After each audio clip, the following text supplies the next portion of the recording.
Moral magic ఛానల్కి స్వాగతం. ఈరోజు మన కథ రైతు భార్య మరియు ముంగిస.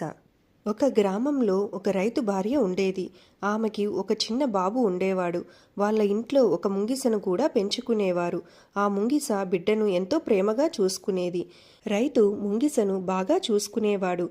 కానీ రైతు భార్యకు ఇంట్లో ముంగిస ఉండడం నచ్చేది కాదు.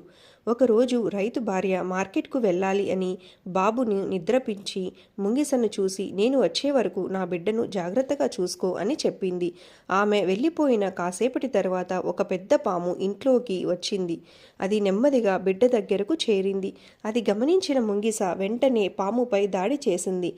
ఇద్దరి మధ్య భయంకరమైన పోరాటం జరిగి చివరకు ముంగిస పాముని చంపి బిడ్డను కాపాడింది. కొద్దిసేపటికి రైతు భార్య ఇంటికి వచ్చింది. ముంగిస నోటి చుట్టూ రక్తం చూసి కోపంలో ముంగిస నా బిడ్డని చంపేసింది అని అనుకుంది. ఆమె ముంగిసను బాగా కొట్టి ఇంటి నుంచి బయటకు తోసేసింది. తర్వాత ఆమె తొందరగా ఊయల దగ్గరికి వెళ్ళి చూడగా అక్కడ బాబు సురక్షితంగా నవ్వుతూ కనిపించాడు. పక్కనే చనిపోయిన పెద్ద పాము కనిపించింది. అప్పుడే ఆమెకు నిజం అర్థమైంది. ముంగిస నా బిడ్డను చంపలేదు, అపాయం నుంచి కాపాడింది అని. రైతు భార్య చాలా బాధపడింది. కానీ అప్పటికే చాలా ఆలస్యం అయిపోయింది. ముంగిస కనిపించకుండా వెళ్ళిపోయింది.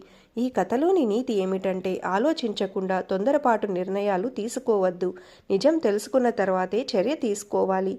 ఇంకా మంచి కథల కోసం తప్పకుండా సబ్స్క్రైబ్ చేయండి.